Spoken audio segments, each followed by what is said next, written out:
Assalamualaikum warahmatullahi wabarakatuh. Halo guys, ketemu lagi. Jadi balik lagi di video bareng Arinis. Oke, video kali kita bakal bahas salah satu smartphone yang jadi primadona di budget 3 jutaan. Jadi kenalin ini dia, Poco X3 NFC. Iya, HP ini bisa dibilang cukup lengkap ya fiturnya, dari mulai NFC hadir, menggunakan CPU Snapdragon yang terbaru yaitu 732G, terus sampai refresh rate itu hingga 120Hz. Wadaw, pantas aja setiap kita bikin video di budget 3 jutaan, pasti ada komentar kaum mending Poco X3 NFC. Iya, nggak salah juga sih. Tapi sebenarnya ada beberapa catatan dari gue sebelum teman-teman beli smartphone-nya. Jadi langsung aja tonton videonya sampai akhir ya. Yang pertama kita ngomongin bagian desainnya. Bisa dibilang ini desainnya unik ya, beda dari smartphone lain kebanyakan. Dan sebenarnya desain yang paling bikin salah fokus ada pada bagian kameranya. Iya, desain kamera ini cukup banyak jadi perdebatan antar RT ya, Bo. Jadi katanya ada yang suka, ada yang juga nggak suka sama desain kamera ini. Kalau gue pribadi sih rasanya suka-suka aja ya guys, cukup menjadi ikonik dan juga pembeda dibandingkan smartphone lain pada umumnya. Saat genggam HP ini tentu terlihatnya gede ya guys, apalagi di tangan cewek. Karena emang dimensi layar itu sendiri hingga 6,67 inch dan juga bobotnya itu terbilangnya lumayan. Tapi tenang aja sih guys, untuk bobotnya ini nggak lebih dari ROG Phone kok. Terus obrolan tentang kopongnya di bagian back covernya ini emang terasa ya guys. Tapi memang sebenarnya yang bikin gue kurang nyaman itu adalah pada saat kita nonton ataupun dengerin musik itu akan berasa cukup mengganggu gitu ya, bagian belakangnya ini kayak geter-geter gitu loh guys. Coba kalian udah pakai Poco X3 NFC, ngerasain gak sih hal-hal kayak gitu? Tulis di kolom komentar ya. Oh yang ngomong soal nonton ataupun dengerin musik, pastinya HP ini sudah cukup asik ya guys, karena lengkapi dengan dual speaker high-res audio gitu. Jadi lagi-lagi untuk ukuran smartphone 3 jutaan ini termasuk ya yang wah. Iya, sedangkan untuk kualitasnya sendiri bisa dibilang sudah cukup oke ya untuk di kelasnya. Terus kalau kita ngomong untuk bagian layarnya, ini layarnya memiliki lebar layar sebesar 6,67 inch ya. Jenis layar itu IPS dan untungnya sudah Full HD+. Iya, dan hanya menyisakan sedikit punch hole di bagian tengahnya dan ini gue suka sih. Terasanya sudah cukup nyaman dan dipakai untuk kebutuhan nonton drama Korea berlama-lama nih. Tentunya di dalam ruangan ya. Kalau di luar ruangan bakal beda cerita lagi sih. By the way, saat dipakai untuk kebutuhan nonton berlama-lama nih guys, gue tuh agak suka salah fokus sama shadow hitam di bagian bawahnya ini. Itu makin dilihat makin gatal gitu rasanya ya. Poco X3 NFC ini dibekali dengan CPU Snapdragon 732G dengan RAM 6GB dan internal memori sebesar 128GB. Nah, sebenarnya juga ada pilihan varian di bawahnya juga nih guys, sesuai dengan kebutuhan dan juga budget kalian. Nah, menurut kabar burung yang gue dapet nih guys, infonya menggunakan CPU Snapdragon 732G itu bakal menghasilkan skor Antutu di 300 ribuan. Tapi saat gue cek itu dapet di 280 ribuan aja. Dan sebenarnya itu nggak jelek ya guys, cuman kayak ekspektasi kita bakal turun gitu loh kalau misalkan tahunnya 300 tiba-tiba cuma 280 aja.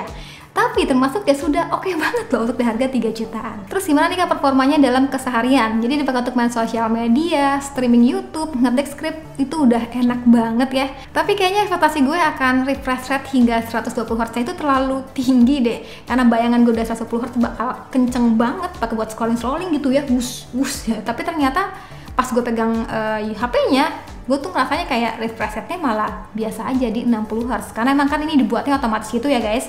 Jadi ada beberapa aplikasi yang emang bisa 120Hz, ada yang dibalikin ke 60Hz. Tapi jadinya ya kayak gimana ya, kayak sesuatu yang dijanjikan, ekspektasi udah tinggi terus kayak loh kok begini, jadi kayak malah apa ya, kecewa. Tapi infonya sih emang refresh rate dibuat kayak gitu sengaja ya. Harapannya sih bakal lebih hemat daya gitu guys dalam penggunaannya.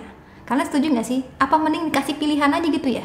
60 gitu, apa 120Hz, apa 90, apa gimana coba? Tulis di kolom komentar.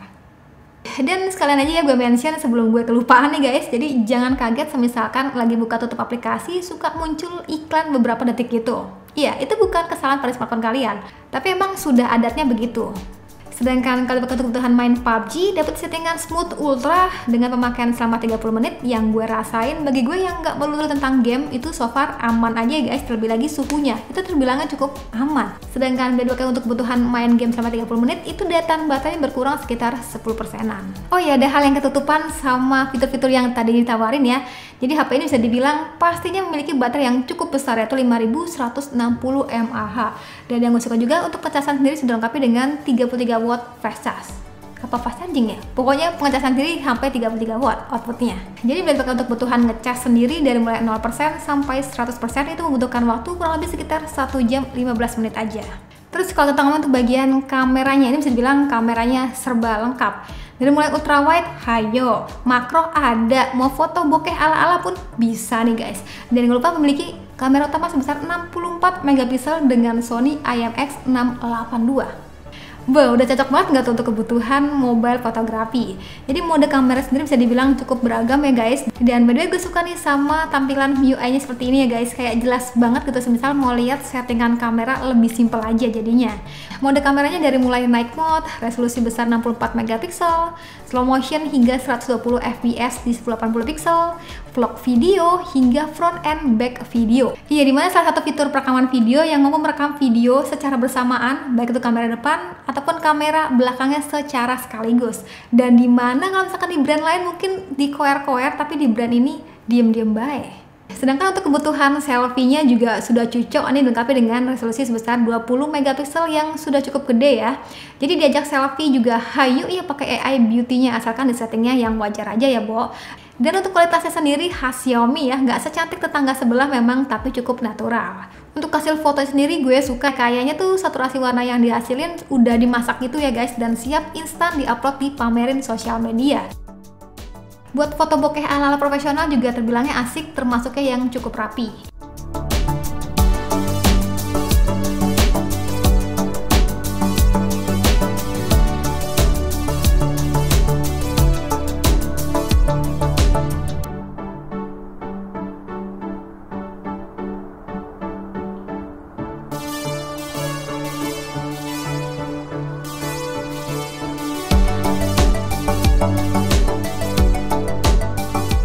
Cuma pada saat kita jajarin dengan smartphone lain, si Poco ini kadang malah hilangin detail gitu guys. Mungkin karena berusaha mengangkat warna ya, jadi kayak kehilangan detail gitu.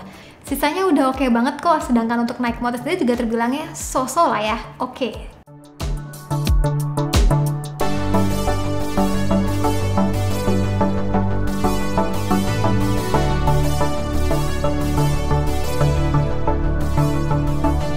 Sedangkan untuk perekaman videonya sendiri, kamera belakang itu bisa di 4K, kalau untuk kamera depannya sendiri di 1080 pixel.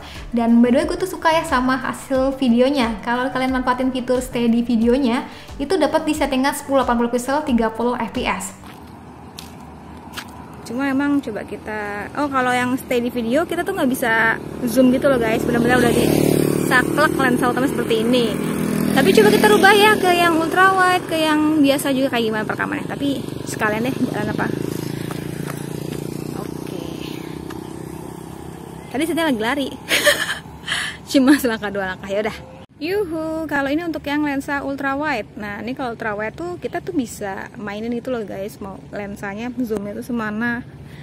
Ini yang lensa ultrawide kita bisa majukan ke lensa seperti ini utamanya gitu ya. Modelnya slider gitu, jadi bikin apa ya, bikin enak aja, smooth gitu. Ini by the way ada awan sebenarnya sini, ada awan, ada gunung sebenarnya.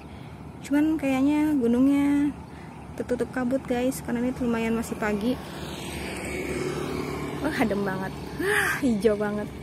Ya segitu aja untuk tes daripada kamera belakangnya Poco X3 NFC. Udah itu aja kelebihan daripada Poco X3 NFC. Kayaknya brand sebelah juga hampir punya semua ya. Tapi kayaknya yang satu hal yang nggak punya di budget 3 jutaan itu adalah NFC. Iya, sampai dipajang ya di namanya Poco X3 NFC. Biar pada nggak guys kalau HP ini lengkapnya dengan NFC.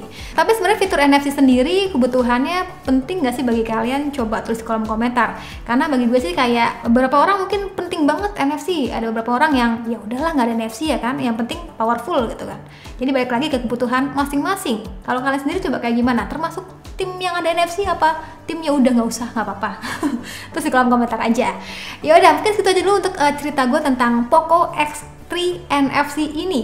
Bisa dibilang ini tuh smartphone yang emang rajanya di smartphone 3 jutaan. Tapi kalau misalkan teman-teman yang sudah ngikutin channel gue memang pasti tahu dong ya, gue tuh suka concern sama desain-desain sebuah smartphone. Apalagi ini terlihatnya cukup gede di tangan gue. Dan balik lagi sebenarnya ini selera sih sebenarnya ya. Tapi kalau misalkan lebih ramping, lebih cantik, lebih solid, bakal lebih enak lagi sebenarnya. Ntar harganya naik dong.